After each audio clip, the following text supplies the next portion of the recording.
نحمدہ ونصلی علی رسولہ الکریم اما بعد فاعوذ باللہ من الشیطان الرجیم بسم اللہ الرحمن الرحیم۔ ناظرین کرام، آج کی حدیث کے سلسلے میں ہم حدیث نمبر 52 آپ کی خدمت میں پیش کر رہے ہیں۔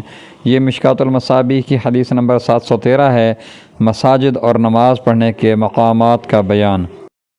اللہم صلی علی محمد النبی الامی وعلی آلہ وسلم تسلیما کثیرا کثیرا۔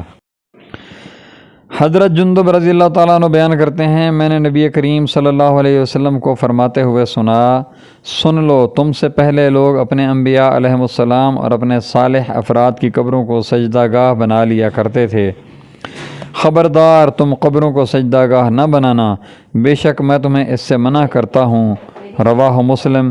مشکوٰۃ المصابیح حدیث نمبر 713، مساجد اور نماز پڑھنے کے مقامات کا بیان۔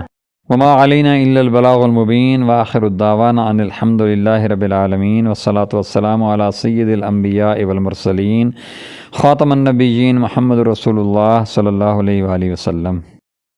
ناظرین کرام، اگر آپ نے ابھی تک ہمارے چینل کو سبسکرائب نہیں کیا تو برائے مہربانی ہمارے چینل کو سبسکرائب کریں، ہماری ویڈیوز کو لائک کریں اور اپنے دوستوں سے شیئر کریں۔ جزاکم اللہ خیر و احسن الجزاء۔